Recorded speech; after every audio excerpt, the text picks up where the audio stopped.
Hi guys, welcome to my channel. ఈరోజు నేను బీరకాయ మెంతెం కూర అయితే చూపిస్తున్నాను. ముందుగా ప్యాన్లో 3 టేబుల్ స్పూన్ ఆఫ్ ఆయిల్ అయితే వేసుకున్నాను. ఆయిల్ వేడెక్కాక మనం ఆనియన్స్ అనేవి యాడ్ చేసుకోవాలి. నేను ఒక 2 మీడియం సైజ్ ఆనియన్స్ చాప్ చేసుకున్నాను, తరుక్కొని నేను వేసుకున్నాను. చూసారు కదా, ఆయిల్ వేడెక్కడంతోనే అవి ఆనియన్స్ అనేవి బాగా ఫ్రై అవుతున్నాయి. సో ఆనియన్స్ వేసుకోవాలి.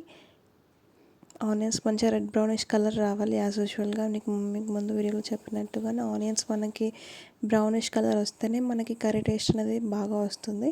సో ఇక్కడ నేను ఒక రెమ్మ మంచిగా కడుక్కున్న కరివేపాకు అయితే యాడ్ చేసుకున్నాను. సో మంట లో ఫ్లేమ్లో పెట్టుకొని ఆనియన్స్ అయితే నేను మంచిగా మగ్గించుకుంటున్నాను. గాయస్, ఎవరైతే నా ఛానల్ ఫస్ట్ టైం చూస్తున్నారో ప్లీజ్ నా ఛానల్ సబ్స్క్రైబ్ చేసుకోండి. అండ్ పక్కన గంట సింబల్ ఉంటుంది, దాన్ని క్లిక్ చేస్తే మీకు నేను ఏ వంట వీడియో పెట్టినా మీకు నోటిఫికేషన్ అని వస్తుంది. నేను డైలీ ఒక వంట వీడియో అయితే పెడతాను. మీరు ప్లీజ్ నా ఛానల్ సబ్స్క్రైబ్ చేసుకోండి. సో నేను ఆనియన్స్ రెడ్ బ్రౌనిష్ వచ్చాక నేను మెంతెం కూర అయితే నేను చిన్నగా కట్ చేసుకున్నాను, అది యాడ్ చేసుకున్నాను. మెంతెం కూర మనం చిన్నగా కట్ చేసుకుంటేనే మనకు అది మంచిగా ఫ్రై అవుతుంది. సో నేను పసుపు అనేది కూడా యాడ్ చేశాను. పసుపు కూడా మంచిగా పచ్చి వాసన పోయే వరకు ఫ్రై చేసుకోవాలి.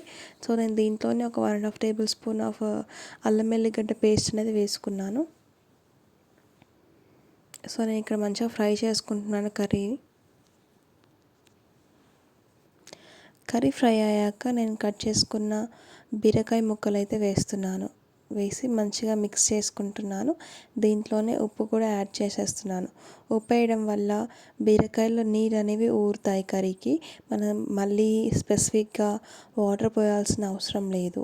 సో మనకి బీరకాయలో కర్రీలో వాటర్ ఏవైతే ఉన్నాయో అవే మనకి కర్రీకి గ్రేవీలాగా సరిపోతాయి.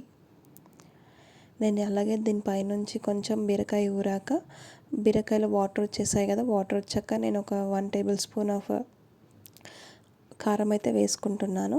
మీకు రుచికి సరిపడా కారం అయితే మీరు వేసుకోవచ్చు. చూస్తున్నారు కదా కర్రీ ఎంత బాగా రెడీ అయిపోయిందో. సో లాస్ట్లో మీకు కొత్తిమీరతో గార్నిష్ చేసుకుంటే కర్రీ రెడీ అయిపోయినట్టే. Thank you guys.